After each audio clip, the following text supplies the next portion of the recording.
Aleluia, graças a Deus. Amém. Deus abençoe a amada igreja. Saúde a todos com a graça e com a paz do nosso Senhor Jesus Cristo. Amém. Estou muito feliz de poder mais uma vez estar aqui, rever a minha família aqui de Francisco Morato, os irmãos aqui com quem nós congregamos, e quero lamentar e pedir desculpa aos irmãos pela minha longa demora de retornar aqui. Eu tinha desejo de tão logo termos tido nosso último culto, que foi na Páscoa, já retornar, mas surgiu vários. Nosso último culto foi na Páscoa, acredite se quiser. E aconteceu outros imprevistos, questões talvez voltadas também à minha vida pessoal. Nós temos lá a minha mãe, que requer alguns cuidados. Sempre que a gente vai sair, a gente tem que arrumar uma forma assim de que a minha mãe não fique assim sem atenção devida. E de lá para cá ela tem demonstrado uma grande melhora, de forma que a gente já tem uma certa liberdade, né? E eu senti no coração de fazer uma visita a alguns irmãos lá em Santa Catarina. Estivemos visitando lá o irmão Jonatas, na sua casa, lá em Joinville. Conhecemos lá alguns outros irmãos. E temos já uma programação de retornar logo ali, ter companheirismo com eles. E naquela ocasião ali, não sei em que ocasião, quando que aconteceu, deve ter sido um trajeto de ônibus que fizemos, de Santiago até lá, contraímos aí algum vírus, alguma coisa aí, e toda a família voltou doente para casa. Ficamos aí com um mês aí tossindo, as meninas com cólica, tivemos que levar em pediatra, e depois, para piorar, ainda passei a mesma tosse que eu tinha lá para a coitada da minha mãe, né? Então houve todos alguns contratempos, né? Que a gente às vezes tem que, querendo ou não, são ossos do ofício, a gente espera isto, né? A gente tem que estar preparado para tudo, né? Mas nós agradecemos a Deus, porque a palavra diz: em tudo dai graças. Amém. Porque é nessas horas, nessas lutas, nessas turbulências, nessas oposições, que Deus manifesta estar com você, né? Não é ocasião para você sentir um problema ou passar por uma luta e dizer: cadê meu Deus? Não, Ele vai te mostrar na luta, te dando alívio, te dando socorro, te dando a cura, te dando a vitória. Então, em tudo realmente damos graças, né? Então, nós vimos ali a operação de Deus, Ele nos auxiliou, nos socorreu, e estamos bem. Tanto é que já estamos aqui, e quero aqui me comprometer com os irmãos e estar aqui o mais breve possível. Se Deus quiser, eu logo já vou estar aqui de volta. Está bem? E hoje, dessa vez, eu segui um trajeto diferente. Eu vim de ônibus, porque para eu conseguir uma boa passagem de avião por um bom preço, que estão subindo os preços das passagens de avião, né? Você tem que comprar 2, 3 meses antes. Então, as passagens de ônibus não sobem. Então, se eu quiser, semana que vem voltar aqui, está o mesmo valor lá. Então, está sendo mais fácil para mim, né? Vim aqui de ônibus. Eu segui um outro trajeto dessa vez, que passa ali para os nossos irmãos em Santa Catarina. Então, eu acho que numa outra ocasião que eu vier aqui, eu acho que vou poder fazer isso também. Já ter uma reunião com os irmãos, depois sigo lá de Joinville para cá. Eu cheguei ontem de noite, ou essa noite, praticamente meia-noite e pouco, né? Então foram longas horas, foi uma viagem bem cansativa. Esse novo trajeto que eu segui foi mais longo, mas eu conheço uma forma, encontro um meio aí de tentar encurtar um pouco esse trajeto. Então foi bom vir por ele para já saber como lidar. Questão de horários, pesquisa e tudo. Mas, graças a Deus, estamos aqui para cumprir com aquele nosso desejo que desde o início apresentei para o Senhor. Alguns irmãos ficaram pegos de surpresa, como o irmão Paulo, né? O irmão Paulo queria se programar para visitar o irmão Vicente lá em Minas, mas foi tudo em cima da hora, né, irmão Paulo? Não deu. O irmão Paulo está nos visitando, para mim foi uma surpresa. Ontem o irmão Rosane me disse: irmão Paulo está vindo aí. Irmão Paulo já é membro desse tabernáculo, amém? Amém. É nosso membro aqui, graças a Deus. Então agradeço a presença do irmão Paulo, sua amada esposa. Tem mais alguém nos visitando aqui? Amém? Qual o nome da irmã? Irmã Raquel, é isso? Sobrinha? Vanessa? Yasmin, filho da Raquel, Tiago, filho da Raquel, ali Esther, Yasmin, Raquel, Esther, Miguel, filho da Miguel. Amém. Então, receba a saudação de toda a igreja aí, em nome do Senhor Jesus Cristo. Amém?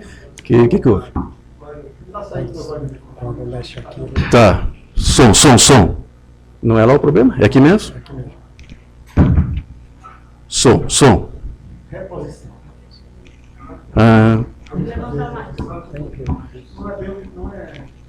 É o cabo aqui? Tá fora? Está desconectado?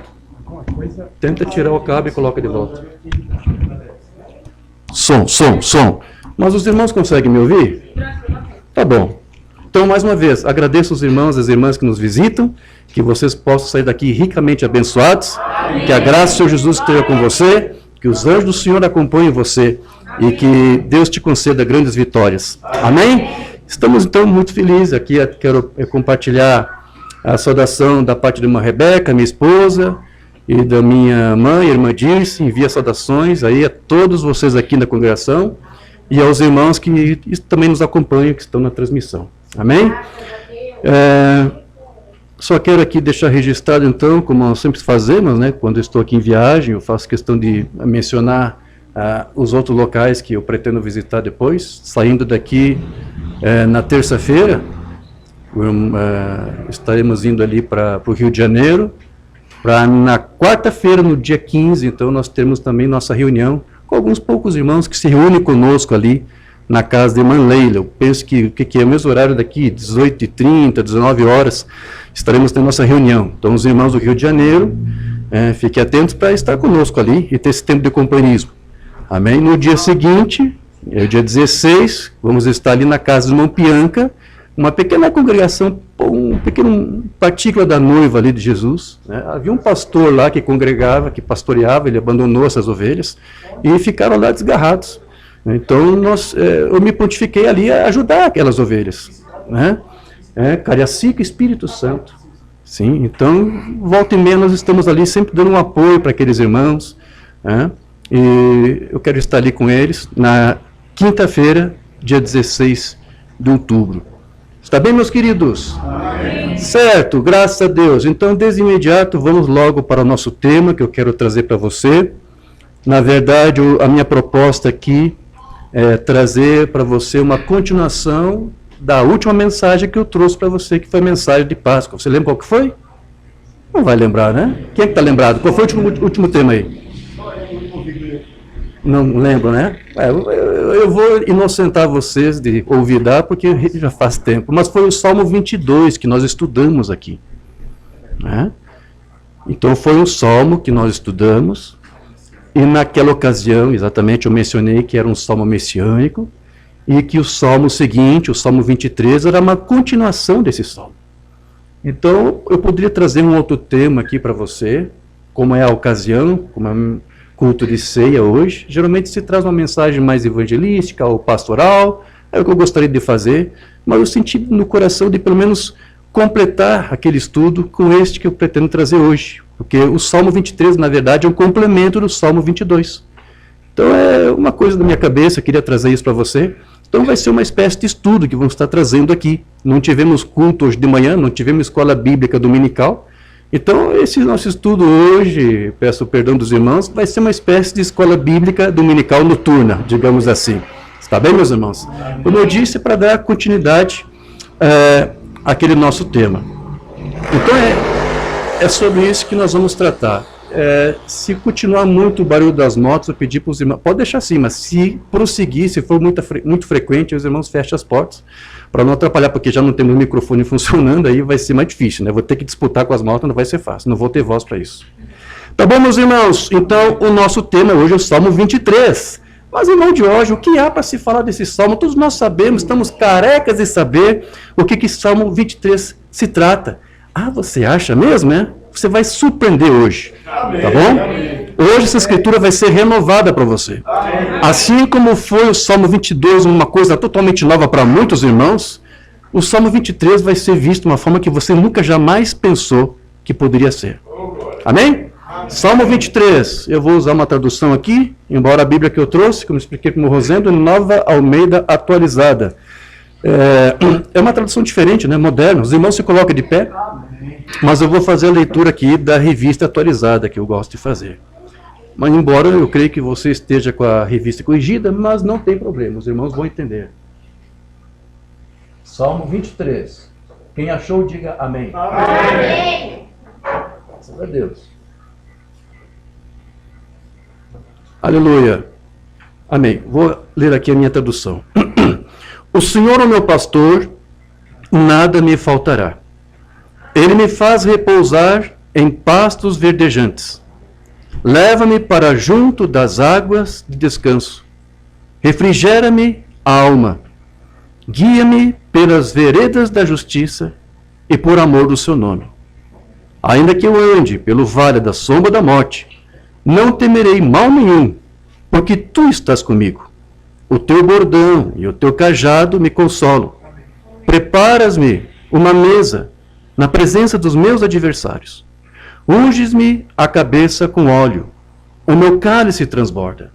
Bondade e misericórdia certamente me seguirão todos os dias da minha vida, e habitarei na casa do Senhor para todo sempre. Amém. Precioso Deus e querido Pai, te damos graça pelo alimento que tu tens nos dado através da tua palavra, e com certeza ele será alimento espiritual para os nossos corpos físicos, para nossas almas, para nossas mentes, a fim de que nós possamos realmente te adorar em espírito e em verdade, com todo o nosso coração, com toda a nossa alma e com todo o nosso entendimento. A operação da tua palavra faz isso em nosso meio. Por isso, Senhor, te agradecemos desde já e pedimos para que tu abra a tua palavra, acrescenta à leitura que fizemos as tuas bênçãos, que tu ilumine os olhos dos nossos corações, porque sabemos que isso é obra do teu Santo Espírito, de falar conosco através da tua palavra. Revela a tua palavra para nós, Senhor, e que essa revelação da palavra faça com que nós possamos ter mais temor a ti e mais consideração a ti, mais respeito a ti, e que isto possa elevar as nossas mentes para buscar a ti, que é perfeito, e ser perfeito como tu és perfeito. Ajuda-nos, Senhor, em tudo isso, porque temos muitas limitações, e sem ti não somos nada e nada podemos fazer, mas através da tua palavra, da tua ministração, da tua operação no nosso meio, tudo somos e tudo podemos fazer. Tudo somos pela tua graça. Então, Senhor, é isso que te pedimos, e confiantes que tu nos responde, te damos graça no maravilhoso nome do Senhor Jesus Cristo. Amém, Senhor. Graças a Deus. Sublime graça do Senhor, que há um infeliz salvou. Eu cego fui, mas vejo já. Perdido ele me achou. Amém. Graças a Deus. Podem tomar vossos assentos. Glória a Deus.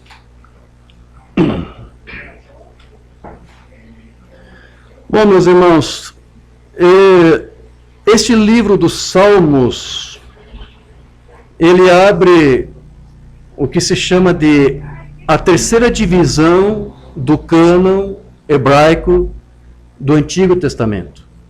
O Antigo Testamento ele é dividido em 3 partes, né? O qual os judeus chamam de Tanakh. Isso porque o Tanakh, né? Vamos escrever aqui. É uma palavra nova, mundial, nunca ouvi falar. Tudo bem, eu escrevo aqui. Tanakh. Aqui no cantinho. Muito bom. Tanakh. Tanakh. O que quer dizer isso? Simplesmente quer dizer o Antigo Testamento. Mas esta palavra Tanakh envolve os 3 grupos de livros que ali se manifestam. Você sabe que o Antigo Testamento ele é composto pelo Pentateuco, pelos livros proféticos e pelos livros históricos, também chamados livros sapienciais. Então, o que é a palavra Tanakh? É uma espécie de acróstico para juntar esses 3 conjuntos de livros. A palavra Tanakh começa com Ta, que vem de Torá. Esse T aqui vem de Torá. Certo? Depois vem o Taná. O Na vem do outro hebraico que é Nevim. Nevim. Minha letra é ruim, mas espero que vocês consigam entender. Nevim. O que é isso aqui? Profetas. Todos os livros dos profetas. Profetas maiores, profetas menores. A Torá você sabe o que é, assim? Pentateuco. É a lei. Tá? Só escrever lei aqui. São 5 livros de Moisés. Certo? E o Tanakh. Ih, faltou um A aqui. Estou mal aqui. Eu comecei mal. Tanakh. Agora sim. Agora ficou bonito. Esse K aqui ele vem de Ketuvim. Ketuvim. Ketuvim. O que é o Ketuvim? São os livros históricos que eu te falei. Aí é Esdras, Neemias, Esther, os Salmos, os Provérbios, os livros sapienciais. Então, o Tanakh, o livro do Antigo Testamento é dividido dessa forma. Então, a terceira parte, Ketuvim, é a que compreende os Salmos. Tá? Então, os Salmos que nós lemos aqui pertencem ao terceiro grupo. Está claro? Está entendido? Fica mais claro quando a gente escreve, né? O bom seria que os irmãos trouxessem um bloquinho e vocês mesmos escrevessem. Então, eu creio que eu escrevendo ajuda, é como se você estivesse escrevendo. É muito bom escrever o que você ouve, porque é isso que vai te ajudar a memorizar e guardar as informações. Os especialistas dizem isso. Você nunca estuda apenas digitando no computador ou lendo um livro, você tem que pegar caderno e escrever. Mas é uma coisa tão antiquada, tão ultrapassada. Não é ultrapassada, a única forma de estudar é escrever. Tá? Então eu digo para os irmãos, principalmente que estão nos assistindo, né, eles têm mais condições, vou pegar um caderninho, vou anotar. É muito bom você anotar. Então eu estou anotando aqui para os irmãos entenderem. Certo? Então os Salmos fazem parte desse grupo aqui de livros. E este grupo de livros, nessa divisão aqui, que é chamada de Salmos, qual é o propósito dessa divisão, desses Salmos? É de instruir o povo de Deus na forma como se deve viver a aliança que Deus fez para com seus filhos. Então, o livro dos Salmos nada mais é do que uma introdução para essa terceira divisão, porque começa com eles, e revela para nós o propósito de nos instruir, de Deus nos instruir, na forma como nós devemos experimentar a nossa vida abundante para a qual Deus nos criou e nos redimiu.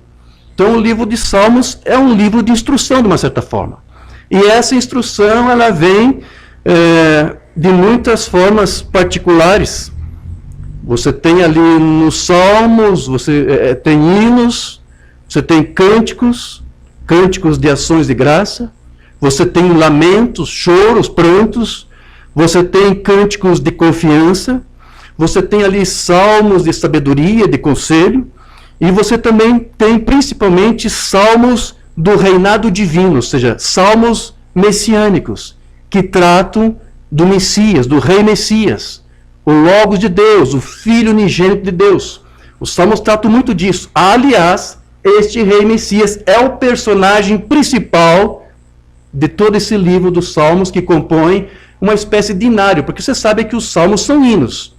E o inário dos judeus, ele é chamado de saltério. Lembra que já estudamos isso?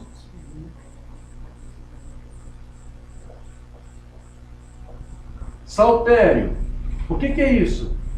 É o inário dos Salmos. É assim que os judeus chamam o inário deles, saltério. Quem organizou o saltério? Quem organizou os salmos? Quem colocou o primeiro, o segundo, o terceiro? Eu não sei se eles sabem. Talvez haja uma tradução judaica de alguns escribas, de algum mestre, rabino que talvez saiba. Eu não sei. Eu até tentei fazer uma pesquisa e não encontrei. Mas eu quero dizer para você, quem elaborou os salmos e colocou naquela ordem foi um homem ou um grupo de homens, não sei, usados por Deus, inspirados por Deus. Porque eles souberam usar e melhor, ajustar esse salmo de uma forma perfeita, meus irmãos. Então, esses salmos eles foram escritos por muitas pessoas diferentes, com uma diferença aí de quase 1000 anos. O salmo mais antigo que nós temos é o Salmo 90, dizem, escrito por Moisés. Então, de Moisés até o último salmista se passou 1000 anos. Então, os salmos têm 1000 anos de escrita, 1000 anos de instrução, 1000 anos de cânticos, de hinos, de lamentos, de palavra profética acerca do rei messiânico, 1000 anos tratando disso. E o Salmo 23, é provavelmente aí o texto mais amado de toda a Bíblia, mais conhecido no mundo.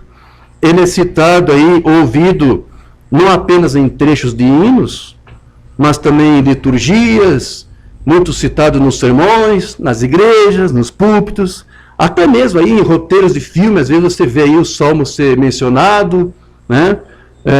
Em sinfonias, já teve sinfonias aí que fez uso do Salmo, músicas conhecidas. Então, o cuidado íntimo que é mencionado ali por essa metáfora do pastor que cuida da ovelha, isso reflete, como muitos fazem, a aplicação do amor de Deus para com seus filhos, para com o seu povo, que também atrai aí a muitos leitores de todos os contextos e todas as situações.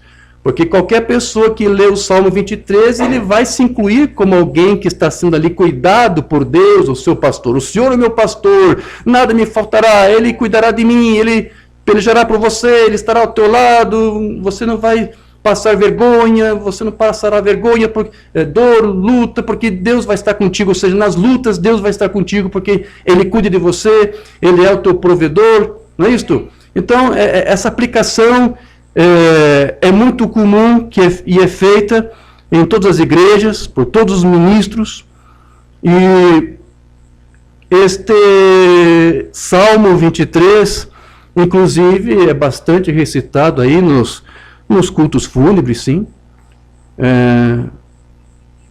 porque é uma ocasião muito apropriada, onde eles acabam citando por conta da letra.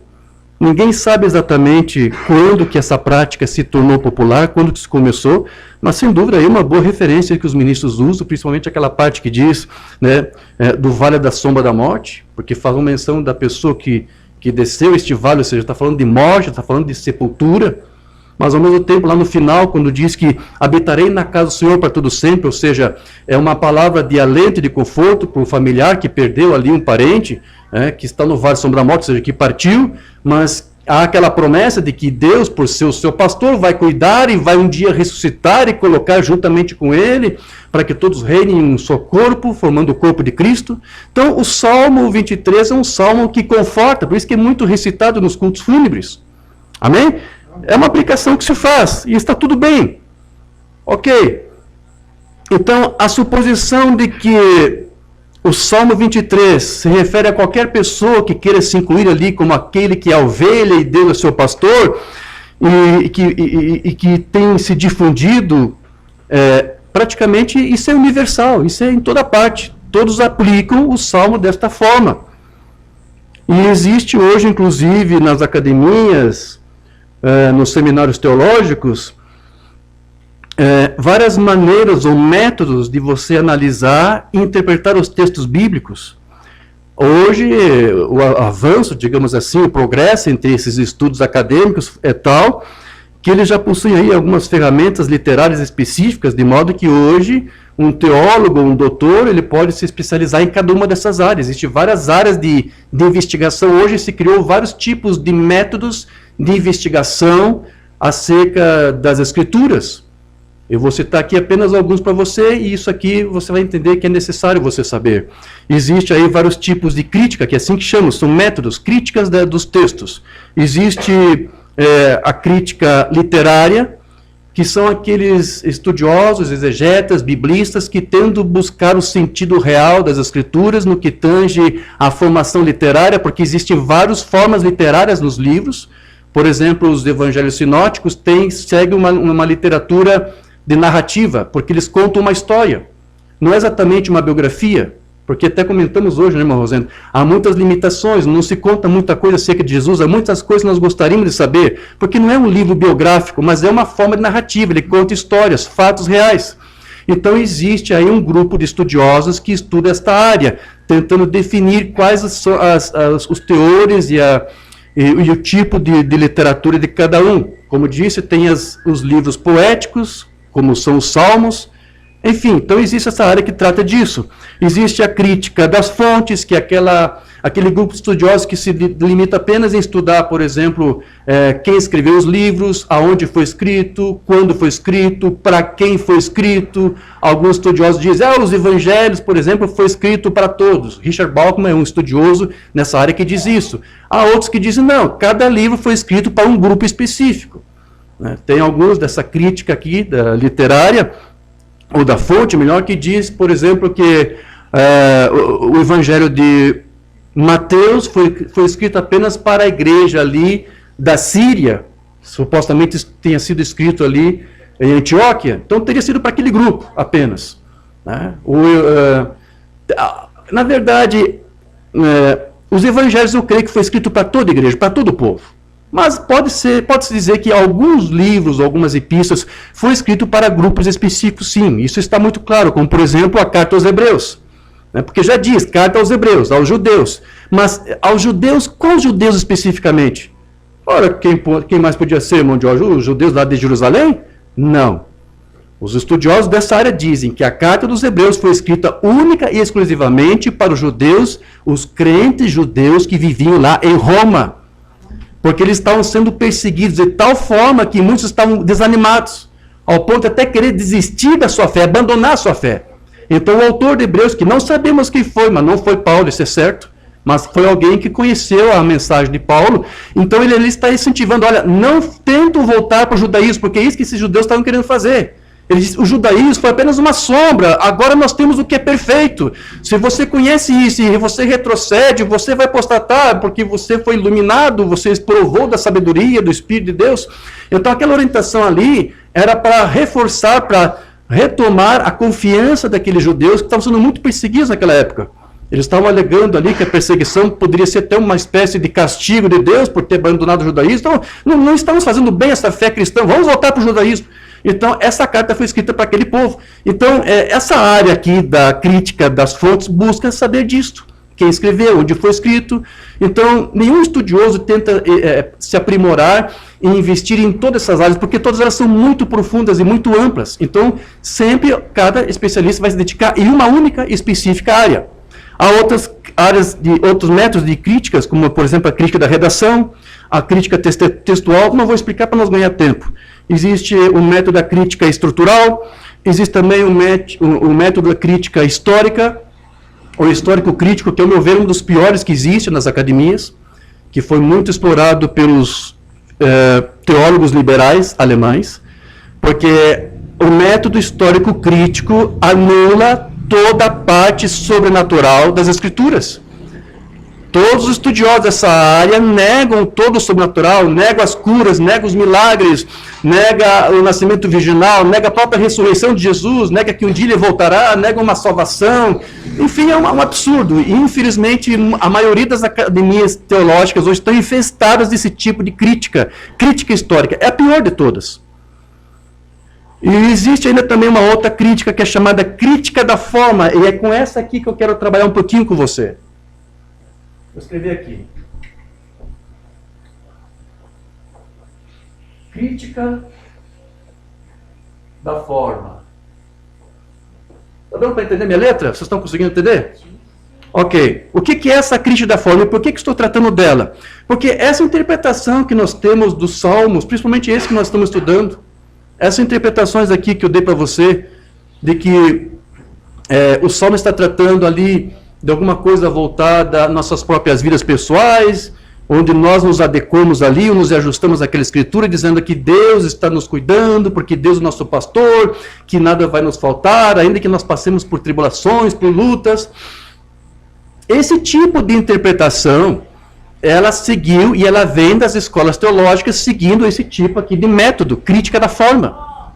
Agora, esta crítica da forma, ela tem um problema seríssimo, porque ela trata das escrituras de uma forma isolada. No que tange aos salmos, é isso que ela faz.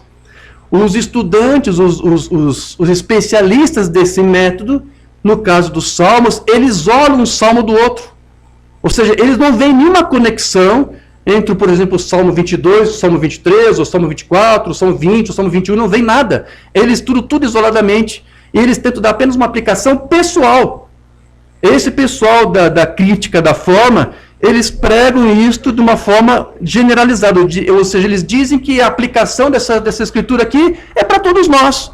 Eles tomam como base a vida de Davi, que foi o seu autor. Eles pegam ali os primeiros versículos que fala da parte da ovelha que é pastoreada, remontando a vida de Davi, que ele era um pastor. Então, o pessoal da crítica da forma, eles dizem que o Salmo 23 é um resumo histórico da vida de Davi.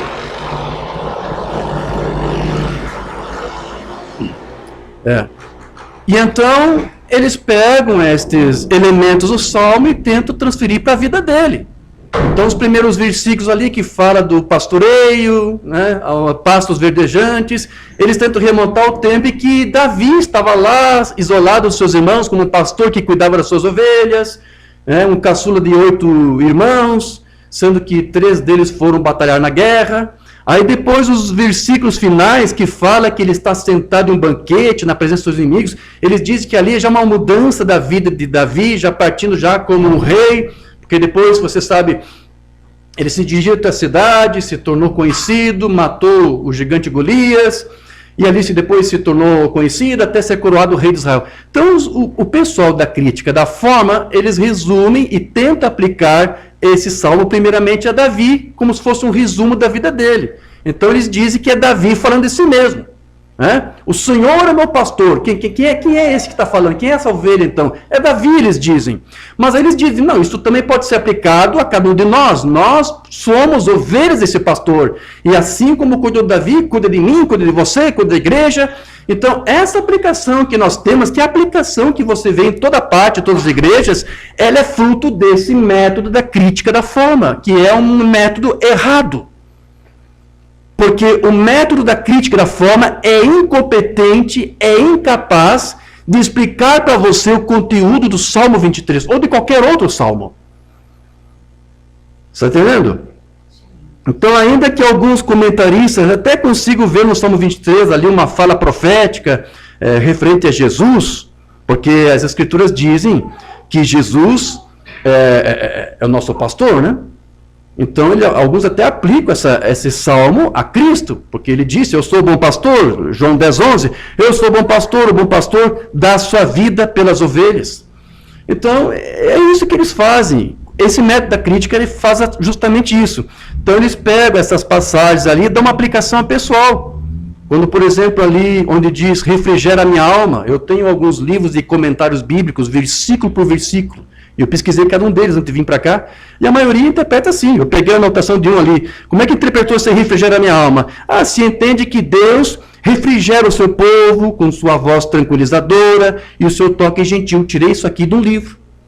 Isso aqui é a interpretação da crítica da forma.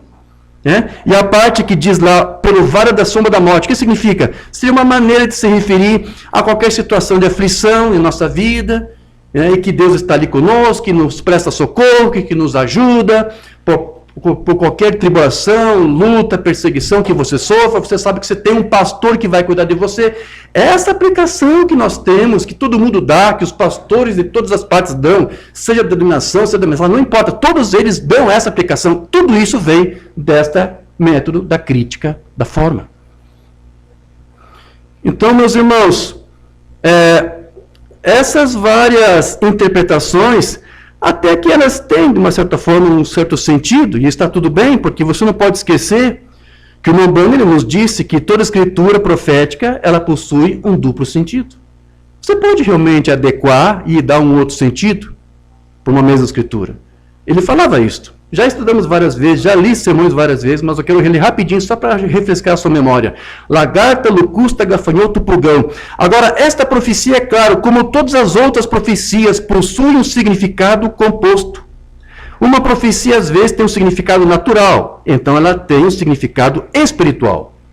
Abraão e sua descendência após ele. Eu me aproximo das escrituras do ponto de vista de um tipo, e mais como um tipologista, para tipificar o que foi e o que vai ser, porque nós sabemos que as escrituras, cada uma tem um significado composto, ou seja, você pode dar mais de uma interpretação para a escritura, sem nenhum problema.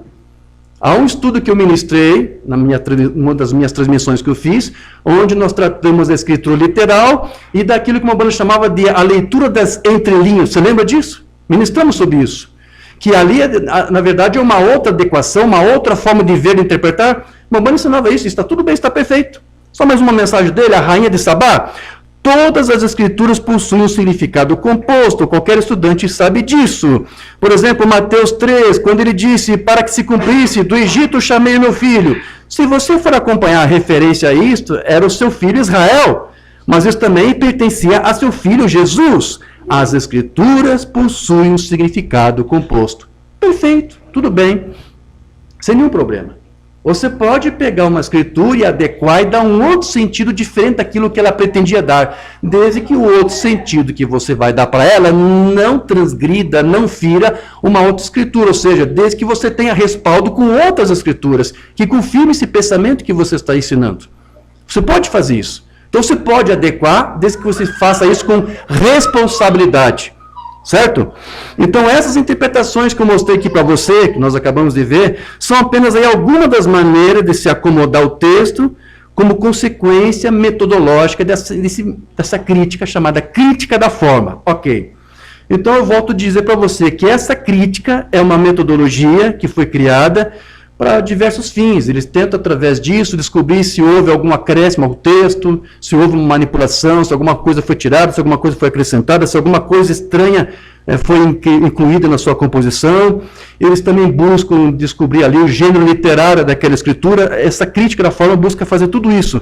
Mas eu volto a dizer para você que essa crítica da forma, ela é incapaz de explicar o conteúdo verdadeiro do Salmo 23.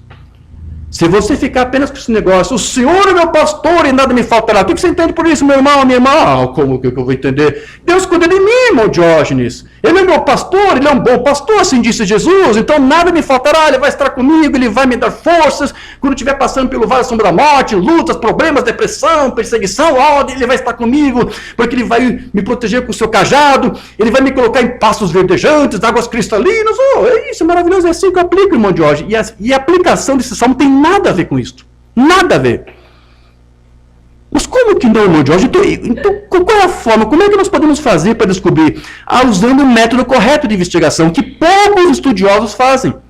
E como é que tem nome esse método, irmão Jorge? Sim, se chama abordagem canônica ou messiânica. Ih, já está acabando a tinta aqui. Temos outra cadeira, né? Autobinário? Olha lá. Abordagem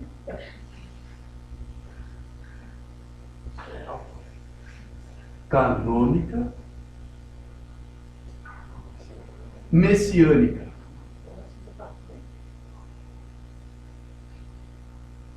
Consegui. Dá para entender? Sim, cara. Guarde isso e anote. Você que está em casa, anote isso aqui. É com essa abordagem canônica messiânica que você tem que trabalhar para você entender exatamente o que o Salmo está dizendo. E eu estou dizendo isso porque quando estudei aqui na outra ocasião o Salmo 22, foi essa abordagem que eu usei. Por isso que você viu coisas que você nunca tinha visto antes no Salmo 22. E é com essa abordagem canônica que você vai conseguir extrair o verdadeiro conteúdo aqui desse Salmo. Então, meus irmãos, essa abordagem canônica, ela se baseia nos contextos imediatos e maiores do saltério. O que ela faz? Ela analisa não apenas o salmo em si, não isola como a crítica da forma faz. Crítica da forma. O que a abordagem, a crítica canônica faz? Ela junta, ela conecta tudo. Ela tenta fazer todos os salmos terem sentido. Como? Conectando com o salmo anterior ou o salmo subsequente. Ou seja, você não vai entender nada do que está sendo dito no Salmo 23 se você não entender o que foi dito, o que aconteceu no Salmo 22, no Salmo 21, no Salmo 20.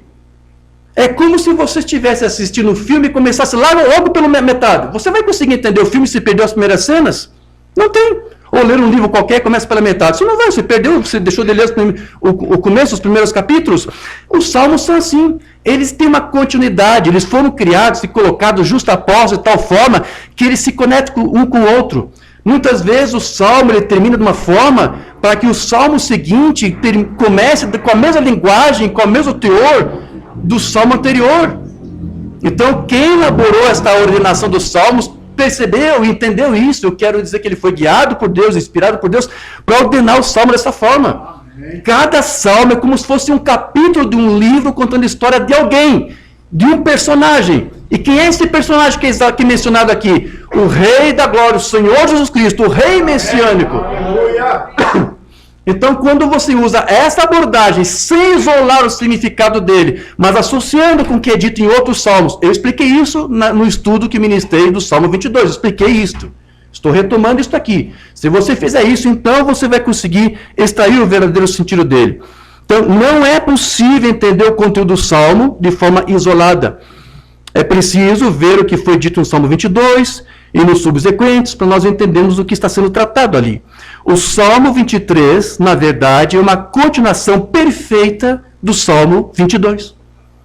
Na verdade, o Salmo 23 é a resposta do Salmo 22. Mas se nós dermos ouvidos aos comentaristas da crítica da forma, você nunca vai conseguir entender isso e extrair o verdadeiro sentido que ele está transmitindo ali.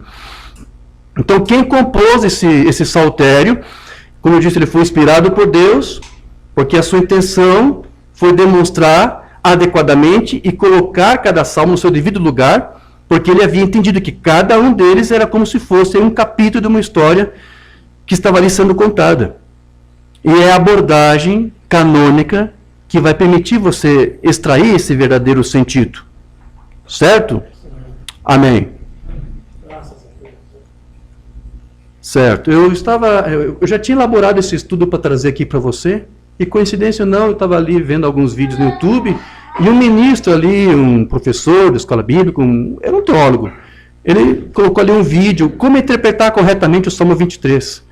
E eu pensei, que coincidência, acabei de fazer um estudo aqui para mostrar para os meus irmãos, e agora tem um vídeo aqui mostrando como interpretar corretamente.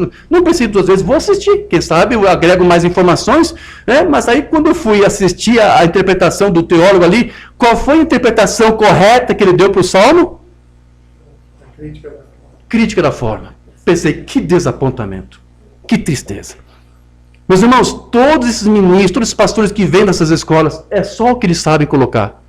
E eles nunca vão extrair o verdadeiro mensagem se ele usar isso aqui. A única forma, a única abordagem é a abordagem canônica. É um termo que se usa porque os livros foram colocados de uma forma harmônica, canonicamente ou cronologicamente, use o termo que você quiser, para que você consiga ajustar tudo e formar um quadro completo. Não isolando os estudos, não isolando as mensagens e os salmos. Amém? Amém. Certo. Então, é muito bom nós seguirmos essa abordagem, visto que a hermenêutica dos apóstolos e dos discípulos dos apóstolos, ou seja, os pais da igreja usaram essa abordagem aqui, canônica, para interpretar os salmos. Então, eles tinham o verdadeiro sentido, eles davam uma verdadeira interpretação para os salmos. Tem aqui um estudioso do século V chamado Arnóbio, que declarou que o Salmo 22, ele retrata a tribulação da paixão. E o Salmo 23, o regozijo da ressurreição. Então, ele discerniu que o papel do Salmo 23, na verdade, era reverter aquela morte que foi anunciada lá no Salmo 22. Então, se nós seguirmos essa abordagem canônica, a pergunta que fazemos agora é: como é que nós vamos interpretar esse salmo? Está claro aqui, meus irmãos, que este representante aqui desse salmo é o mesmo que foi morto no Salmo 22 e que depois reviveu. No Salmo 22 também foi dito que ele foi abandonado por Deus. Ao passo que no 23 se caracteriza pela presença divina. No Salmo 22, o representante, o falante ali, ele havia sido abandonado por Deus, sim ou não? Vamos rapidinho para o Salmo 22? Eu disse, você não vai entender o 23 se você não pegar o contexto. Então vamos ler rapidinho aqui o Salmo 22. Como é que começa lá? Deus meu, por que me desamparaste? Então você sabe quem é que está falando aqui. É Davi? É Davi que está falando? Davi se foi desamparado por Deus? Não. Você sabe quem é esse personagem aqui? Nós estudamos isso. Você sabe que o próprio Cristo recitou essa escritura enquanto ele estava na cruz, para mostrar que aquilo ali era uma confirmação de uma profecia que deveria se cumprir. Nós estudamos isso, quando eu ministrei aqui sobre o Salmo 23. Aqui está dizendo que Deus abandonou o seu filho. Não é isso? Deus desamparou o seu filho. Então, este que está falando, este declarante aqui, não é Davi. Diz, não é Davi. Diga isso. Não é Davi. Então, quem é esse declarante aqui? Quem que está falando aqui? Diga, Jesus Cristo.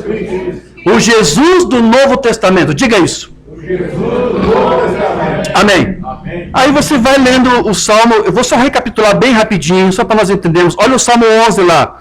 Não te distancies de mim, porque a tribulação está próxima e não há quem me ajude. Do que está falando aqui? Da crucificação, é o momento que ele está lá sendo humilhado, perante as autoridades. O 14, derramei-me como água e todos os meus ossos se desconjuntaram, meu coração fez-se como cera, derreteu-se dentro de mim.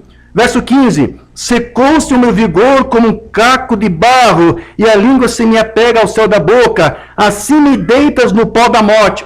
O que está falando aqui? Da morte deste representante aqui, desse que está falando. O 16, cães me cercam, um bando de malfeitores me rodeia, transpassaram-me as mãos e os pés.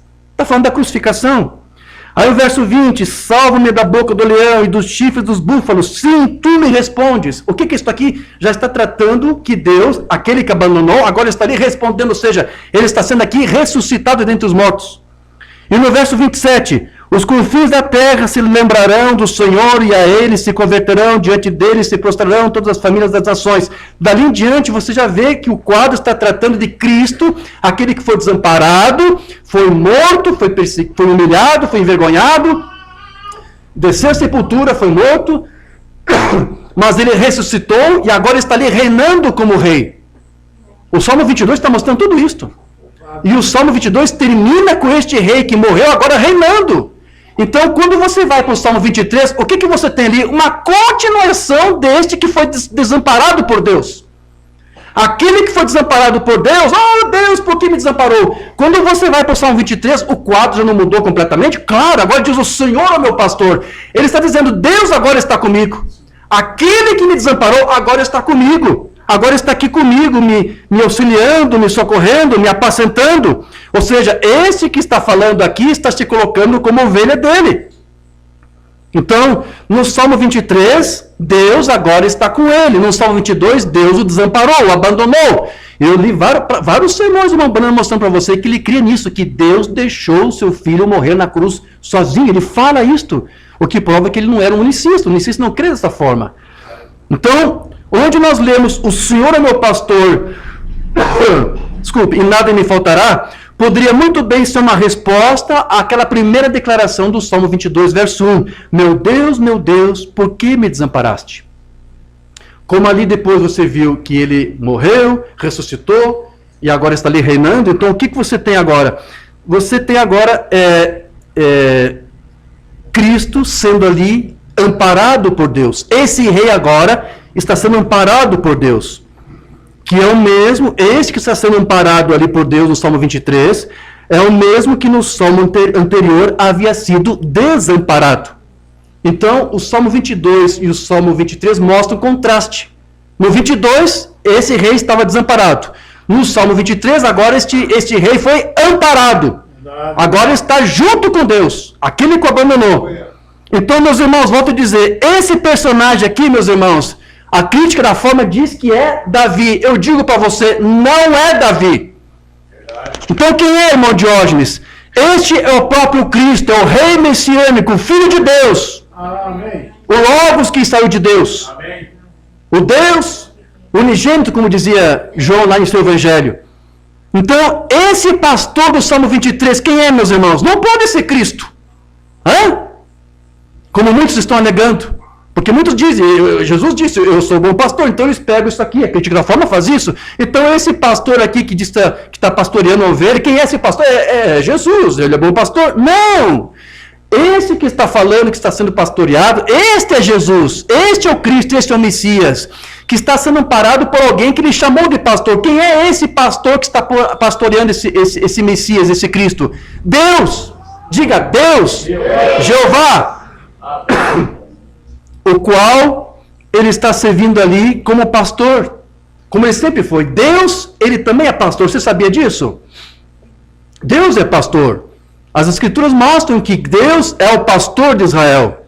Lá no Antigo Testamento você vê isso. Eu vou ler rapidamente aqui alguns salmos, porque nós temos que mostrar todo um contexto para você. O Salmo, vou começar lá por Gênesis 49, verso 24. O seu arco, porém, susteve-se no forte, e os braços de suas mãos foram fortalecidos pelas mãos do valente de Jacó, de onde é o pastor e a pedra de Israel. Está falando de Deus, que é o pastor de Israel. Deus é o pastor. Salmo 28, verso 8 e 9. O Senhor é a força do seu povo, também a força salvadora do seu ungido. Quem é esse ungido aqui? É Cristo. É o Jesus do Novo Testamento. Salva o teu povo e abençoa a tua herança, e apacenta-os e exalta-os para sempre. Quem que vai apacentar esse ungido e o povo dele? Deus! Deus é o pastor. Salmo 74, verso 1. Ó Deus, por que nos rejeitastes para sempre?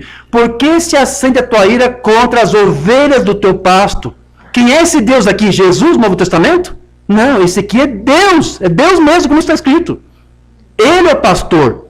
Salmo 77, verso 20. Guiaste o teu povo como a um rebanho pela mão de Moisés e de Arão. Quem é este que está guiando como rebanho, que é como pastor desse rebanho? É Deus, é de Deus que está falando. Deus é o pastor. Quando você vai para o contexto da Bíblia, meus irmãos, o Salmo está fazendo eco ao que as Escrituras dizem. Que aquele que é senhor daquela ovelha ali é Deus, que é o pastor também do seu rei messiânico. Salmo 69, verso 13. Assim nós, teu povo, as ovelhas do teu pasto, te louvaremos eternamente. Salmo 80, verso 1. Tu que és o pastor de Israel, dá ouvidos. Tu que guias a José como a um rebanho. Veja, Deus é o pastor de Israel. Salmo 95, verso 7. Porque ele é o nosso Deus, e nós, povo do seu pasto e ovelhas da sua mão. Quem que é o nosso pastor? Deus. Diga Deus. Jeová é o nosso pastor. Salmo 100, verso 3. Sabei que o Senhor é Deus. Foi Ele que nos fez, e não a nós mesmos. Somos povo seu e ovelhas do seu pasto. O Senhor é Deus e Ele é nosso pastor. Isaías 40, verso 10 a 11. Eis que o Senhor Deus, não Jesus, o Senhor Deus, virá com poder em seu braço, dominará por ele. Eis que o seu galardão está com ele, e o seu salário diante da sua face, como pastor apacentará o seu rebanho. Quem é o nosso pastor? É assim que se interpreta o Salmo 23. Essa é a abordagem canônica. Por que isso? Porque está de acordo com toda a Escritura. Amém. Isso não se tornou novo para você o Salmo 23 agora? Amém. Com certeza. Então vamos largar de mão esse negócio aqui dos teólogos, crítica da forma. Os pastores da mensagem seguem isso aqui. Vamos seguir a Bíblia? Amém. Vamos seguir o que está escrito? Não é mais maravilhoso? Com certeza. Tem mais escritura, irmão Jorge? Tem, eu quero ler. Jeremias 23, verso 3. E eu mesmo recolherei o restante das minhas ovelhas. É Deus que está falando aí. Eu sou o pastor das minhas ovelhas. Então, meus irmãos, desculpe. O que temos, na verdade, aqui no Salmo 23 é Cristo dizendo que Deus é o seu pastor. Amém. Você está entendendo agora? Amém. Não é Davi dizendo que está sendo pastoreado por Jesus, ou por pastor, ou por próprio Deus, não. É Jesus, o Cristo, o Filho de Deus. Deus é o meu pastor. Isso porque Cristo é o falante do Salmo 23, e não Davi, como a crítica da forma ensina. Então, meus irmãos, não era Davi que estava falando naqueles salmos, mas era o quê? Era o Espírito de Cristo ungindo ele para falar isto. Aleluia. É verdade isso, irmão Jorge? Que tal nós lermos um sermão do irmão Brana falando sobre isso? Deixa eu ler para você. Discernimento do Espírito, 8 de março de 60. A voz de Deus parece que traduziu essa mensagem. Então está fácil de você pesquisar. Vejam Davi no Salmo 23. Ele clamou, Deus meu, por que me desamparaste? O irmão Brana errou aqui, né? Mas tudo bem. É o Salmo 22 aqui. Tudo bem. Como se Davi fosse o homem. Então, o irmão Brana está dizendo, parece que Davi está dizendo que Deus desamparou. Mas não, parece. Mas não é Davi realmente que está falando. Todos os que passam por mim estendem os lábios para mim. Ele estava tão ungido com Deus, estava tão perfeitamente rendido a Deus, e a unção estava sobre ele de tal maneira, que quando clamou pelo Espírito de Deus, se alguém se encontrasse lá, diria, ora, vejam, ele acha que alguém está estendendo os lábios para ele, porque Deus o desamparou? Não era Davi, era o Espírito clamando através de Davi. Deus meu, por que me desamparaste? Meus ossos todos se contemplam, transpassaram minhas mãos e os pés, bem. Alguém disse, escute aquele hipócrita lá, as mãos de quem são transpassadas? Os pés de quem são transpassados? Esse é o intelectual falando, né? Da crítica da forma. Mas alguém que tivesse discernimento de espírito, saberia que aquele era o Espírito de Deus nele clamando. Quando o homem está ungido pelo Espírito de Deus, ele tem a ação de Deus. Vejam Davi, quando foi destronado como rei de Israel, olha a aplicação que a Romana vai nos dar aqui. Rejeitado pelo seu próprio povo, ele subiu ao Monte das Oliveiras, ao norte de Jerusalém. Ele contemplou a cidade atrás e chorou porque foi rejeitado. O que foi isso? Foi o Espírito Espírito de Cristo em Davi. Aleluia. Glória a Deus. 500 anos mais tarde, o filho de Davi, Jesus, que é aquela ovelha que é pastoreada lá para aquele senhor do Salmo 23, ele sentou-se no mesmo monte, contemplando a cidade como rejeitado, ele clamou: Jerusalém, Jerusalém, Jerusalém, quantas vezes quis eu te juntar tuas diversas denominações e tudo mais, como a galinha junta a sua ninhada, mas não quiseste. Quantas vezes quis eu fazer isto? Então, meus irmãos, para nós ler o Salmo, qualquer outro Salmo, né, vamos usar as lentes do William Branham. Enquanto os outros dizem, isso aqui é Davi falando, é uma aplicação também para a igreja. Não. Mombana diz, ali você tem a unção do Espírito de Cristo ungindo este homem para falar algo que iria acontecer. Então, na verdade, o Salmo 23 está falando não de Davi, não de mim, não de você, não da igreja que vai ser pastoreada, que vai passar por um vale e Deus vai guardar você. Não é de você, não é de nós que está falando. Ah, é errado você dar essa aplicação? Não. Deixa eu dizer para você, não é errado. Desde que você tenha outras escrituras que consubstanciem isso, sem nenhum problema. Mas quando você vai para a parte exegética, o que é isso? Entender exatamente o que o texto está dizendo. Isso aqui não pode ser usado. Que é o que eles estão fazendo. Você tem que usar essa abordagem aqui. Então, no Salmo 23, quando Davi escreveu, o Senhor é o meu pastor e nada me faltará, foi novamente o Espírito de Cristo falando por meio da sua caneta, chamando a Deus Jeová de seu pastor. Cristo é a ovelha desse pastor, que também Deus é a sua cabeça. Não é isso? Há poucos dias atrás, em algumas ministrações, eu tratei, dividimos um estudo em duas partes, a transcendência de Deus e a subordinação de Cristo, onde ali dissecamos 1 Coríntios 11:3, onde Paulo fala que Deus é a cabeça de Cristo, que Cristo pertence a Deus. Então, se você entendeu, se você assimilou muito bem aquele estudo, você vai tirar agora de letra esse Salmo 23. Porque tudo isso é uma continuidade. Quando este Cristo aqui diz que o Senhor é o pastor dele, e que ele o apacenta, ele ainda está mostrando aquela sua atitude de filho subserviente, subordinado a Deus, que está ali para fazer aquilo que Deus quer. Né? O pastor bate na sua ovelha com o seu cajado para dizer, olha, minha ovelha, fique aí. Então ele está dizendo isso, meu Deus, me faz isto. Ele me diz para onde devo ir, ele me guia. Mombana falava, Cristo foi guiado pelo seu Pai, pelo Espírito Santo. Então o Salmo 23 está falando disso, dessa guia, dessa direção, desculpe, de Deus sobre ele. Então, em contraste, por exemplo, com as cabras, você sabe que as cabras elas são bastante dependentes, mas a ovelha sabe que ela depende do pastor.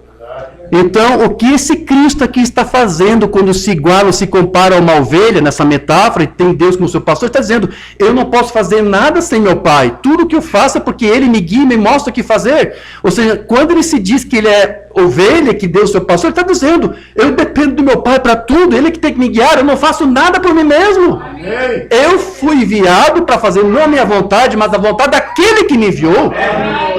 É isso que este Cristo aqui está dizendo. Este que fala aqui é o mesmo que falou depois lá nos evangelhos. Certo? Amém. Então, este pastor aqui é Deus. E ele é o pastor de Cristo, que é a cabeça de Cristo. Então, este Jeová do Salmo 23 não pode ser o mesmo Jesus do Novo Testamento. Você lembra aquela declaração que a Mombana fez? O Jeová do Antigo Testamento é o Jesus do Novo Testamento. Você lembra que ele dizia isto? De que forma que o Jeová do Antigo Testamento pode ser o mesmo Jesus do Novo Testamento? Como que isso é possível? Você tem que saber como aplicar isso, e da forma correta. Como é que os ministros da mensagem interpretam? Qual é a ótica que eles usam? As lentes unicistas. Pois sim, Jesus é o próprio Jeová. Então eles dizem o Jeová que se manifestou, que falou, que fez isso, que disse que fazia aquilo. Quem é aquele que estava ali todo o tempo falando? Era o próprio Jesus, porque Jesus e Jeová são o mesmo ser, são a mesma pessoa. Então eles pegam essas palavras do Mombana e dizem, olha, o Jeová do Antigo Testamento, sabe quem que é? Aquele mesmo que aparece no Evangelho. Aquele lá é o Jeová que você vê nos Salmos, nas profecias. Não é bem assim. De uma certa forma, nós não entendemos o que o Mombana está dizendo, porque, de fato, Cristo, o Jesus do Novo Testamento, ele foi Jeová. De que forma, de que maneira? Sendo a sua representação, sendo Jesus o revelador de Deus. Ninguém jamais viu Deus, mas aquele que saiu do seio do Pai, esse o tornou revelado e conhecido. porque ele tinha além de uma natureza humana também uma divina, que era na verdade da substância, da essência, da imanência do seu próprio Deus. Então desde o nascimento você tem ali um manifestar de Deus, você pode ver Deus, Jeová, como dizia uma banda assim, Jeová chorando na manjedoura, depois Jeová brincando, Jeová chorando. Nesses termos você pode entender. Mas Cristo, Jesus do Novo Testamento, não é o próprio Jeová do Antigo Testamento. Jesus é o Jeová desde que você entenda em termos de representação e de encarnação. Quando Deus se encarnou no seu Filho. Amém. E algumas semanas atrás estudamos o Umbanda, eu li para você salmos dele dizendo que Deus desceu dos céus lá no Rio Jordão e o batizou e o encheu da sua plenitude. E dali em diante ele foi agora Emanuel, Deus conosco. Ali o que você tem? O Jeová do Antigo Testamento no Jesus do Novo Testamento. Glória. Dessa forma você entende corretamente.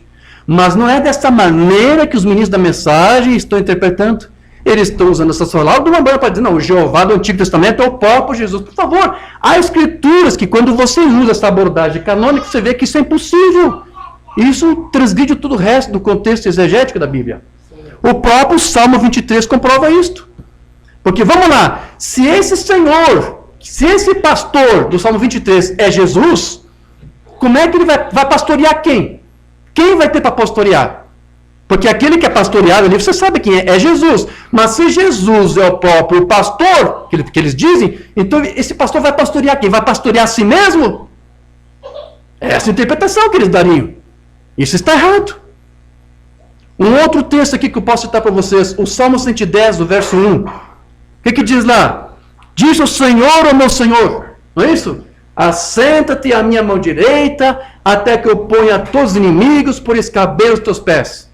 É? Vamos lá. Salmo 110. 110.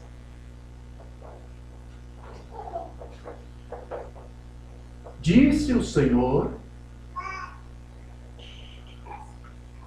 ao meu Senhor. Quer dizer que nós temos dois senhores aqui? É isso aqui? É disso que a Escritura está falando? Não está falando disso. Vamos lá. Quando você vai lá para o hebraico, você vai ver que esse primeiro senhor aqui está falando de Jeová. Lá no hebraico, o que aparece lá é o tetragrama.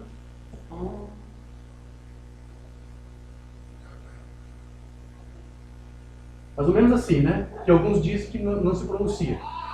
Né? É isso aqui. É mais ou menos isso aqui.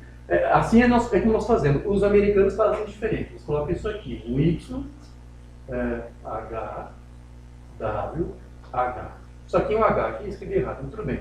Então isso aqui é o tetragrama que não se pronuncia. Então esse primeiro senhor aqui é Jeová ou Javé. E você vai lá no hebraico, esse segundo senhor lá no hebraico é Adon. Ou Adonai.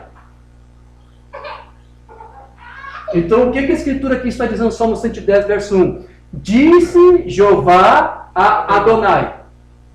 Disse Deus para Jesus. Vamos usar a linguagem da abordagem canônica?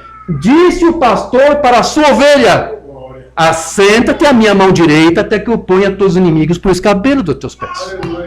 É isso que a Escritura está dizendo. Amém? Amém. Então, esse Senhor aqui é Jesus, é Jeová? Hã? Onde é que está Jesus aqui nesse salmo? Está aqui. Esse Senhor aqui é o Jesus do Novo Testamento.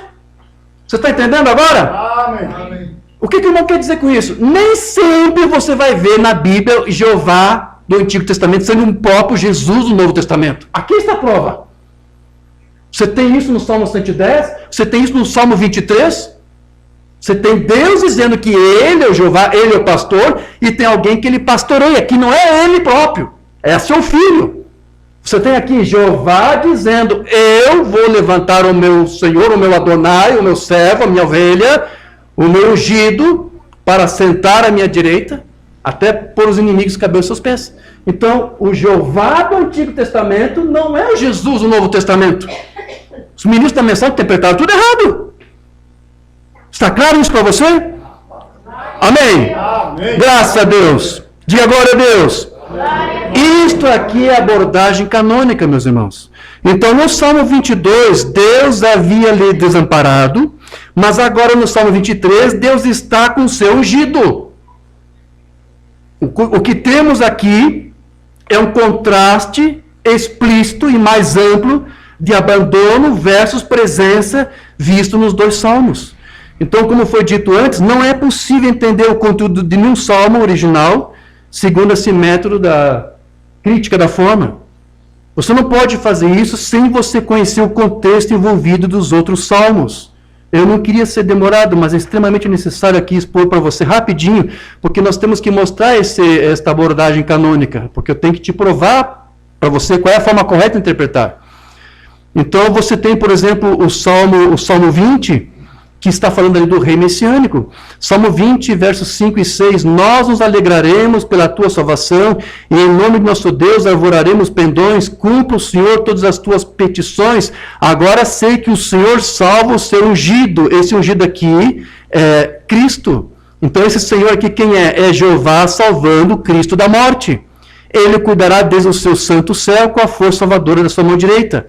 Então, anteriormente, essa mesma ajuda havia sido enviada de um lugar santo, que também é identificado na Bíblia como o Monte Sião. Salmo 20, verso 2. Envie-te socorro desde o teu santuário e te sustente desde Sião. O que é esse Sião? É o monte literal? Não. É o monte celestial. É o Sião celestial de Deus. Que na Bíblia e nos Salmos também é chamado de o templo ou a casa de Deus. Esse Sião aqui é o templo de Deus. Como você vê no Salmo 2, verso 6. Eu, porém, ungi meu rei. Quem é este eu que está ungindo o rei? Quem é este aqui? Deus, Jeová. É o tetragrama que está lá. Eu, porém, ungi o meu rei, o Jesus do Novo Testamento. Mais uma prova bíblica de que o Jeová do Antigo Testamento não é o Jesus do Novo Testamento. Porque Jeová está dizendo, eu ungi meu rei, não está ungindo a si próprio, sobre o meu santo monte de Sião. O que é o monte de Sião? Já expliquei, é a casa do Senhor, é o templo de Deus, onde este rei habita. Então essa salvação somente é descrita no Salmo 20, verso 9, como salvação realizada correspondente a este rei que Deus salvou. Salmo 20, verso 9, salva-nos, Senhor, ouça-nos, o rei, quando clamamos. Uma tradução melhor diz assim, ó Senhor, dá vitória ao rei. Ou seja, que Jeová deu vitória ao rei. Quem é este rei? O Jesus do Novo Testamento. Então, meus irmãos, eu vou ter que pular aqui muita coisa para nós ganharmos tempo. No Salmo 21, vem logo em seguida, e continua retratando com o mesmo rei que se alegra na salvação de Deus, visto que os Salmos 20, versos 5 e 6 mostra isso. Como também o Salmo 21, verso 5.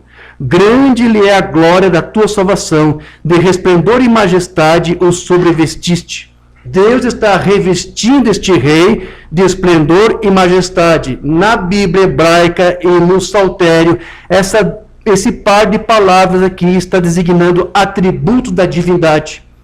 Então este rei é um rei divino. É como o que você tem lá em João 1, verso 1. No princípio era a palavra estava com Deus e a palavra era Deus. Quer dizer, a palavra tinha a essência e as características, os atributos de Deus. Era divino. Então, este rei aqui, que é revestido de esplendor e majestade, é chamado também de Deus no próprio Salmo 45, verso 6. Se você for ler lá. Não é isso? Por quê? Porque ele está revestido desses atributos da divindade. Salmo 21, versos 2 e 4. O que diz lá?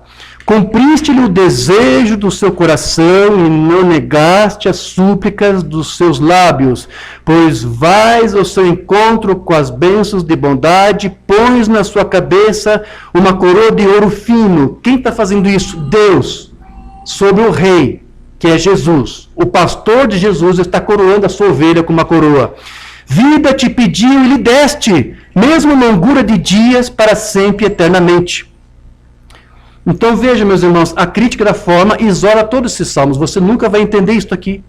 Então aqui está falando, essas longos dias que é dado para esse rei, é um tipo, uma linguagem da poética dos salmos para se referir à vida eterna que Deus concede a este rei a quem ele ungiu. Vamos para o Salmo 23, de novo, verso 6. Certamente que a bondade e a misericórdia me seguirão todos os dias da minha vida e habitarei na casa do Senhor por longos dias. Então, esse termo aqui, longos dias, quer dizer para sempre, está se referindo à vida eterna que Deus concede a este Cristo. Então, no Salmo 23, não somos nós ali dizendo, vamos habitar para sempre. Claro, nós vamos habitar. Mas aqui, quem é o representante desse salmo aqui, quem é o falante, é Cristo. Então, o que ele está dizendo é que eu vou habitar eternamente na casa de Deus, como o seu rei. É isso que ele está dizendo. Salmo 21, verso 4. Vida te pediu e lhe deste. Jeová deu ao rei vida. O pastor deu à sua ovelha vida. Mesmo longura de dias para sempre e eternamente. Certo? Então, meus irmãos, com o que nós conseguimos ver até aqui, o Salmo 23 faz na sua frase central uma afirmação que é uma resposta direta ao Salmo 22. Se no 22 esse rei foi desamparado e abandonado por Deus, agora no Salmo 23, o que esse Deus faz com este que ele chamou de sua ovelha? Ele o abraça. Ele o tem para si, ele o envolve. Amém? Amém. Diga graças a Deus. Graças a Deus. Tanto é que a própria forma como o Salmo 23 foi construído, a estrutura desse salmo, mostra esta ideia aqui sendo denotada, ou seja, de que agora o que você tem é que aquele que foi desamparado está agora amparado por Deus. Deus o contorna por dentro e por fora. Você tem por prova disto o Salmo 23, da maneira como ele começa e da maneira como ele termina. O Salmo 23 começa dizendo, o Senhor é meu pastor, e você entendeu que ali é Deus. Então o Salmo 23 começa com tetragrama. Amém? Deixa eu apagar aí. Quem escreveu, escreveu. Vamos lá. Salmo 23. O Senhor é o meu pastor. Quem é esse Senhor? Deus, que é Jeová. Você vai lá para o hebraico e aparece lá o tetragrama. Vamos escrever da nossa forma aqui portuguesada, tetragrama, né? O I, o H, o V, o W, tanto faz, e o I. Ok? Começa com o tetragrama e termina com o tetragrama. Porque o Senhor é mencionado no último versículo, versículo 6. O que diz lá? O que diz lá no último versículo? Hã? Vocês estão com a Bíblia fechada? Tem que estar com a Bíblia aberta. O que diz o versículo 6? Alguém lê para nós aí. Certamente que a bondade e a misericórdia me seguirão todos os dias da minha vida. E habitarei na casa do Senhor. Lá no hebraico está o tetragrama outra vez. Vou colocar aqui. Senhor, novamente. E meus irmãos, olha só que estrutura que foi criada aqui, bem no meio do Salmo, que é o versículo 4, isso aqui é o versículo 1, e esse aqui é o versículo 6. Bem no meio do Salmo, o versículo 4, o que está escrito aí? Alguém lê para nós, versículo 4. Andaste pelo vale da sombra da morte, não temeria mal, porque tu estás comigo. Amém. O versículo 4 diz, tu estás comigo. Meus irmãos, isso aqui é uma estrutura que só quem fala o hebraico é que vai conseguir entender toda a beleza, porque nós não falamos hebraico, então não conseguimos captar a dimensão de tudo isso. Mas essa estrutura foi tão perfeita que ela tem até um nome, se chama de moldura, porque o Davi, inspirado por Deus, o que ele fez foi uma moldura. Percebe que ele começou o salmo falando do Senhor, e ele termina o salmo falando do Senhor, e no meio do salmo ele diz, Ele está comigo. É Cristo aqui dizendo. Tudo isso para você contrastar com o Salmo 22. Lá ele foi abandonado, lá ele foi desamparado, ele foi jogado ao pó da terra, foi morto, é verdade. Mas agora nesse 23 ele diz, olha, o quadro está totalmente diferente. Porque agora nós temos o Senhor cercando este que está dizendo que é o pastor dele, que ele disse, agora está comigo. Agora, uma coisa muito interessante que eu quero chamar a atenção, e a razão do porquê que eu estou mostrando tudo isso, essa estrutura, como eu te disse, se chama moldura. Ok? Moldura, deixa eu escrever aqui. Moldura. Moldura, minha letra é muito ruim. Isso aqui é uma técnica de interpretação, uma técnica literária hebraica. Então, os estudiosos, quando eles pegam essa frase aqui, e isolam e separam, Eles dizem, não tente encontrar isso em nenhuma tradução, porque você não vai conseguir. Não pega a Bíblia portuguesa ou outro idioma, só no hebraico você vê isso. Os estudiosos dizem que antes disso aqui, você tem 26 palavras. E depois disso aqui, você conta e dá certinho mais 26 palavras. E o que isso tem a ver, irmão Jorge? Isso é uma coincidência, né? Claro que não. Por que, irmão Jorge? Porque 26 é o número de Jeová. Como assim, irmão Jorge? Quando você pega a gematria, você pega as letras do nome Jeová, por números de soma, vai dar esse número aqui. Né? Rapidinho aqui, vamos ver se eu vou conseguir. Porque em hebraico se escreve da direita para a esquerda. Então fazendo isso aqui, né? Como é que chama isso aqui? Essa primeira letra? Já me deu um branco aqui. Iot. Você chama Iot. Tá? Esse I aqui. Depois vem o E. Depois vem o Vav. O que eu estou fazendo? Deu um nó na cabeça. O Vav é mais compridinho. Isso aqui mais comprido. Tá? Isso aqui é menorzinho. E depois o E de novo. Tá? Javé. Isso aqui são as letras do hebraico. Tá? Aí você troca as letras por número e soma. Deixa eu anotar aqui. O Iod vale 10. O E vale 5. O Vav vale 6. O E vale 5. O que você tem aqui? 10 mais 5, 15. Mais 6, 21. Mais 5, 26 é o número de Deus. É o número de Jeová. E o solo foi construído de tal forma que há 26 letras antes do Deus, tu estás comigo, e depois. E olha só que coisa interessante. Quando você pega esses dois números, né? 26. 2 mais 6. Quanto é que dá? E você sabia que esse é o número de Jesus?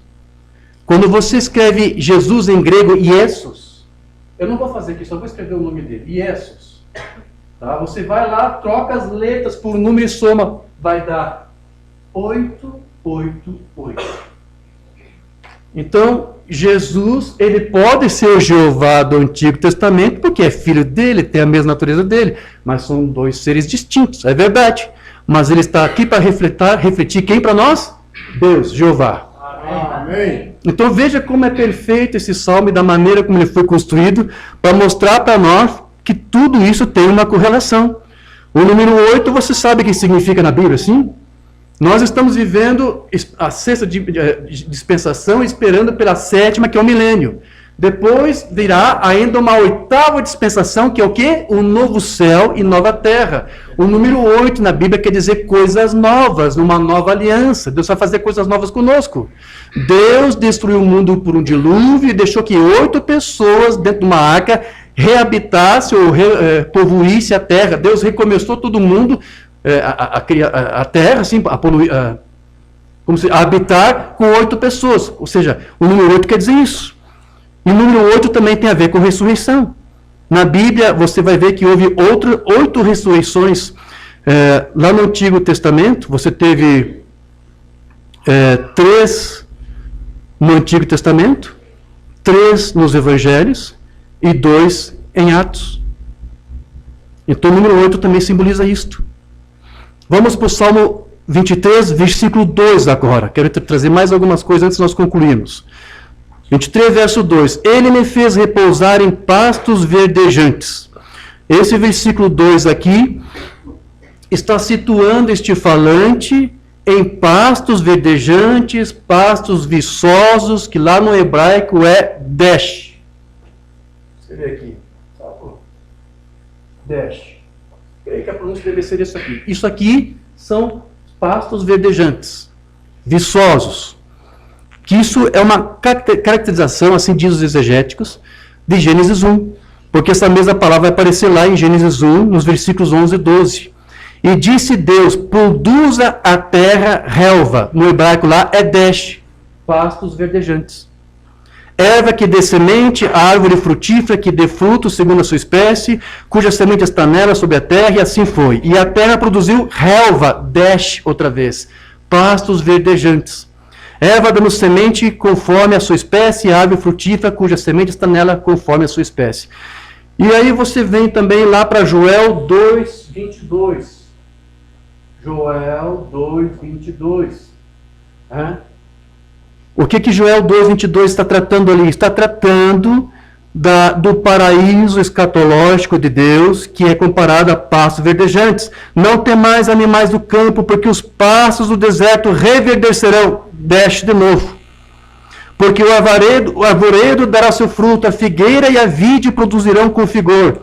Então, os pastos verdejantes em que o Cristo será colocado ali pelo seu pastor, né, é um tipo do paraíso, do milênio paradisíaco que pertencia a Adão e que agora o segundo Adão, Cristo, restaura. Amém. Lembra que nós estudamos sobre o princípio, a comissão adâmica? Estudamos com vocês sobre esse tema. Que Jesus é o Adão do Novo Testamento, porque havia um pacto, Adão não cumpriu esse pacto, era para expulsar a serpente, ele não expulsou, era para fazer algumas coisas, ele não fez. Então depois Deus chamou Noé, ele foi ali um outro Adão, não fez o que Deus pediu para que o primeiro Adão fizesse. Noé também falhou, os outros pais falharam, os profetas falharam, os reis falharam, Israel como um todo também foi chamado para representar, para cumprir esse princípio adâmico, também não cumpriu, para mostrar que somente um poderia fazer isto, que era o Senhor Jesus Cristo. Ele é o segundo Adão, somente ele poderia resgatar e nos trazer de volta a mesma posição que Adão ocupou no passado. Então, quando você vê no Salmo dizendo que este rei está em pastos verdejantes, meus irmãos, isso tudo você só vai conseguir entendendo quando você vai para o hebraico aqui. O que está sendo dito ali é que este rei está no paraíso de Deus, que é o mesmo paraíso lá de Adão, que Deus restaurou essa mesma posição que outrora a raça humana perdeu. Então, este rei está lá, nesse reino paradisíaco. E não somente ele, você sabe que vai estar lá, todos nós, a igreja, todos nós estaremos lá. Porque isso é para toda a igreja. Certo, vamos ganhar tempo aqui para nós concluirmos. Vamos lá, aqui Isaías 66, verso 14. Lá diz assim: e vós vereis e alegrar-se-á o vosso coração, os vossos ossos reverdecerão como a erva tenra. Então a mão do Senhor será notória aos seus servos e ele se indignará contra os seus inimigos. Então aqui está falando deste Cristo que será restaurado a posição adâmica que se perdeu, porque ele é o segundo Adão que vai restaurar tudo isso para nós. Ou antes, o pastor deste rei vai restaurar isso para ele e para toda a igreja. Certo? Amém? Outro dado importante aqui, em decorrência disso, esse rei messiânico, outrora sofredor, lá no Salmo 22, agora ele afirma que logo no início do Salmo 23, ele habita no paraíso escatológico restaurado lá de Gênesis 1. Então o segundo Adão ali é o único que poderia cumprir com aquela aliança adâmica, conforme nós já estudamos. Outra particularidade do Salmo 23 é quando é mencionado ali o paraíso da presença de Deus em ambas as extremidades, mas tem essa declaração aqui onde é dito: refrigera a minha alma. Não é isto? No hebraico é nafshi yeshoveth. Deixa eu escrever aqui. Espera que a pronúncia seja isso. Ih, acabou a tinta. Tem outra caneta? Acabou. Tem várias coisas. Ainda bem. Deixa eu escrever aqui. Cadê? Aqui.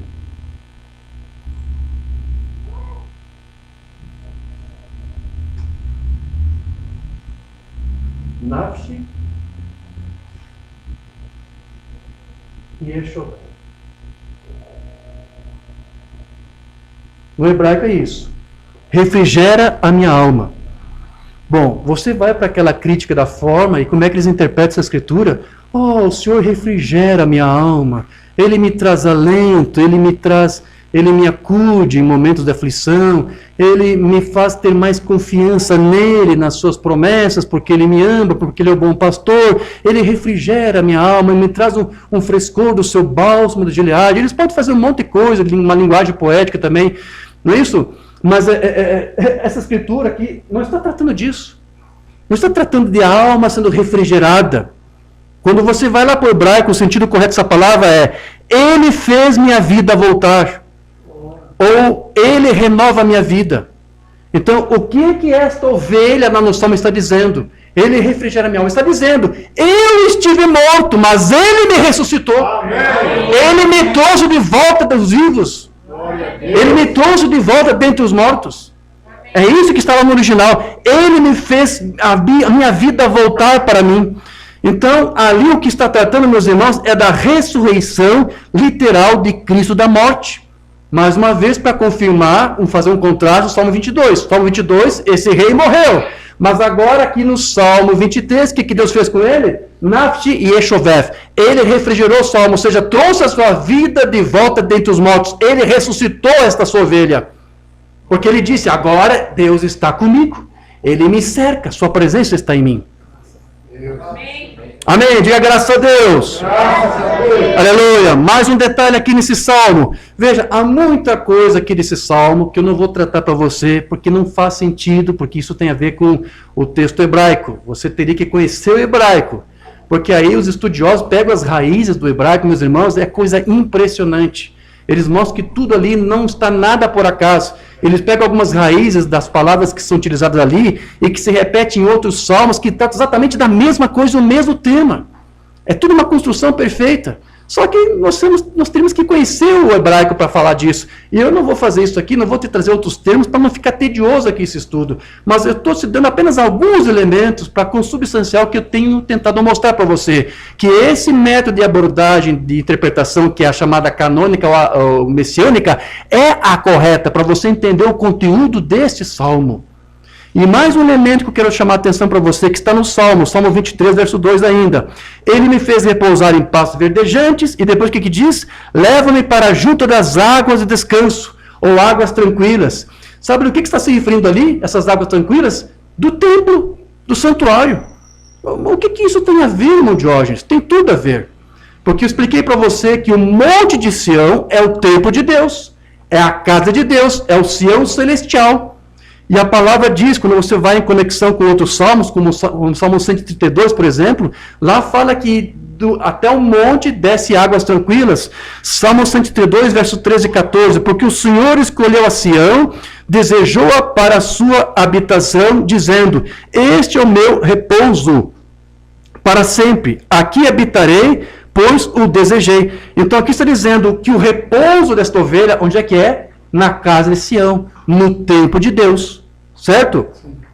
E o Salmo 23, verso 6, coloca o rei na casa do Senhor. Habitarei na casa do Senhor, que é o templo de Sião, né? O Monte Sião, melhor, que é o templo de Deus. E o Salmo 133, verso 3 agora. Como orvalho de Hermon e como que desce sobre os montes de Sião, porque ali o Senhor ordena a bênção e a vida para sempre. Então o Salmo 133 diz que desce orvalho, desce águas tranquilas até os montes de Sião. Então essas águas tranquilas do Salmo 23, o que é? Ainda está falando, é uma linguagem poética, ainda está tratando do monte de Sião, ou seja, da casa de Deus, que é o templo de Deus, onde este filho aqui habita. Você está entendendo? É mais uma prova de que você tem que juntar os outros salmos para você entender a linguagem que está sendo usada ali no Salmo 23. Aleluia! Diga graças a Deus, você está entendendo? Amém! Então, para encerrar, irmão Diógenes, 3 vezes, 4 vezes eu já disse encerrar. Agora vou encerrar para você. Mas eu estou deixando muita coisa de fora aqui. Então, meus irmãos, o contexto também dessa linguagem do Salmo prova que este rei aqui do Salmo 23 é também um sacerdote. É um sacerdote, irmão Diógenes? Sim, ele é um rei e também um sacerdote. Por que isso? Porque ele disse que habita na casa de Deus. Só os sacerdotes habitam na casa de Deus. Então, para ele dizer que ele habita nesse templo, quer dizer que além de rei, ele também é sacerdote. Por isso que no Salmo 23 ele diz, a sua ovelha diz que ele foi ungida por Deus, como um sacerdote ungido. Aí você conecta isso com o Salmo 133, verso 2. É como óleo precioso sobre a cabeça que desce sobre a barba de Arão e que desce a orla das suas vestes. Quem é esse Arão? Ora, quem é esse Arão, irmão de Jorge? É o irmão de Moisés. Não, este Arão aqui é Jesus, a ovelha do pastor do Salmo 23. É que ali está sendo apresentado também como sacerdote. Lembra que as escrituras dizem que Moisés seria para Arão como um Deus? E no Salmo 23, o que você tem? Jeová, Deus, sendo o pastor deste sacerdote e rei. Por isso que aquilo também é chamado de Arão, que é uma figura sacerdotal. Porque Jesus também é sacerdote, ele é filho de Melquisedeque. Então ele vai habitar nesse templo como rei e como sacerdote. E essa habitação é apenas dele? Não, também é nossa, sim. O que diz lá em Apocalipse? Vamos terminar aqui com uma escritura, só duas escrituras aqui, Apocalipse 1, verso 6, o que diz lá? Lá no finalzinho. Não coloquei no texto aqui, coloquei hoje enquanto estava meditando. Apocalipse 1, verso 6. Vamos lá, é difícil, por isso que eu gosto de colocar tudo no texto, mas isso aqui é improviso. Apocalipse 1, versículo 6. Aqui diz: ele nos constituiu reinos, sacerdotes para o seu Deus e Pai. Jesus nos constituiu para aquele que é o seu Deus, Pai e Pastor, nos constituiu o quê? Reis e sacerdotes. A ele a glória e domínio para todos sempre. Amém. E no Salmo 22, verso 22, este rei que também é sacerdote, o que ele vai dizer lá? Então declararei o teu nome aos meus irmãos, louvar-te-ei no meio da congregação. Irmãos de quem? Do pastor? Por favor, nós não somos irmãos de Jeová.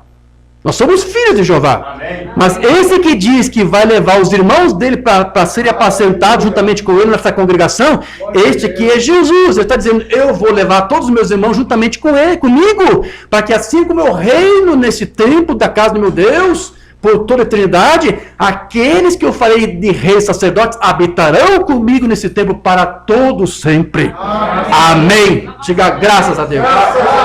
Diga louvado seja o nome do Senhor. Santo, santo, santo é o nome do Senhor Deus. Amém? Entendeu agora o Salmo 23? Esta é a abordagem correta. Não quero aqui anular todo o esforço dos irmãos, os teólogos. O Senhor nos apacenta, cuide de nós. Tudo bem, isso tem o seu lugar. Mas vamos usar a abordagem correta? Vamos colocar cada coisa no seu devido lugar. E quando você faz isso, você tem que chegar a isto. E só a doutrina de Cristo é que nos ensina e nos leva a esse entendimento. Diga graça a Deus. Amém. Amém. Se coloque de pé, vamos falar com o Senhor. Aleluia. Ô Senhor, meu Deus, agradecemos a Ti por esse tempo maravilhoso que tivemos, onde mais uma vez, através do Teu Santo Espírito, porque é o Teu mesmo Espírito que escreveu este livro, que está aqui agora esta noite, nos guiando a esse entendimento, que até os primeiros pais tiveram, mas depois se perderam. Nós te agradecemos, Senhor, por tudo, porque isso tem mostrado que Tu estás conosco, e que a Cruz de Fogo está ainda nos guiando ao entendimento correto da palavra. Senhor, obrigado. Ajuda este povo que está aqui, que também são ovelhas do Teu pastorado, que também estão aqui sendo preparados por Ti ou pelo Teu Cristo como um reino de sacerdotes, aonde nós haveremos de habitar com Teu Cristo para todo sempre na casa do Senhor. Nós te agradecemos por tudo isso, Senhor, porque tudo isso também é herança nossa, porque se Tu concedeu tudo isso ao Teu Cristo, sendo o primogênito, nós também participamos, porque como a Escritura diz, eu levarei os meus irmãos para estarem comigo aonde eu estiver. Então, Senhor, nós te agradecemos, porque sabemos que isso é Tua palavra, e Tu haverás de cumprir cada versículo que está aqui. Hoje estudamos, Senhor, esta coisa belíssima que é a forma como a Tua palavra foi construída. Não foi escrita por homens, foi Tu mesmo que usou homens para escrever. É a Tua palavra, não é a teologia de homem. O que ouvimos, o que falamos não é uma teologia, não é uma invenção de homens, é a Tua palavra se revelando aos nossos corações. E que essa palavra nos transforme a cada dia mais e mais. Amém. Até nós sermos levantados por Ti, a chegarmos à estatura de um varão perfeito. Amém. Que é o Teu plano para a Tua igreja. Nós te damos graça por tudo, Senhor, e Te louvamos em nome de Jesus. Amém. Diga graça a Deus. Aplauda o Senhor Jesus Cristo. Graças.